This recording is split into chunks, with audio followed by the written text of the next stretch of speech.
they're gonna make another trade because I was looking at their pitching, and pitching wise, they have some really good depth. Now I know they're just saying you can never have enough pitching, but I'm looking at guys like Erod, Bo Brisky, Matt Manning, Spencer Turnbull, Matt Boyd, Michael Lorenzen, even guys that are probably going to be in the minors like a Joey Wentz or Alex Fideo, Reese Olson, Wilmer Flores. Like there's just so much pitching. You got Mason Englert. Um, I think there could be another trade for a bat if they want to move some of these pitchers. And so to that point, I kind of would agree with Raj. I know you said you think they'll make another move.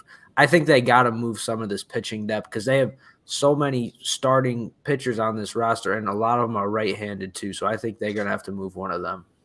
Well, we've talked about it before, but let's dive in one more last time, maybe. The Texas Rangers are supposedly after Brian Reynolds.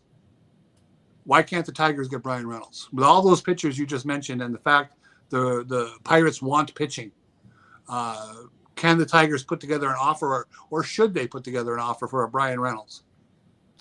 See, I'm kind of in a minority here about I think that you could never have too much pitching. And I think if the Tigers trade one or two pitchers for bats, that's fine. I don't think they should give up the entire farm system or anything like that. I think the Tigers have found a way to develop players and pitching and what have you, but it's still right now. You still have, fortunately, Mize. You have a couple guys who are on the IL right now. So to me, you need all the pitching you can get right now. I think the Tigers have to kind of see what sticks on the wall like spaghetti, because if you're going to go in the season and you decide to trade Erod or whatever you decide to do, you don't know exactly. Like there's I forgot what was it. Somebody was saying like maybe Flores still has a reliever risk. He could be a closer down the line.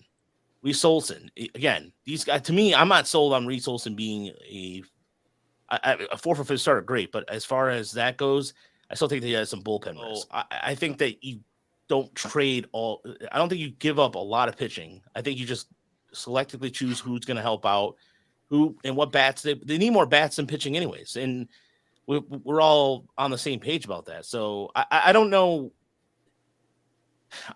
I think what Scott Harris is doing this offseason, especially in the last few weeks with the Soto trade and everything, look, the bottom line is that he is least identifying and staying consistent on what he wants. And there is a process and profile, as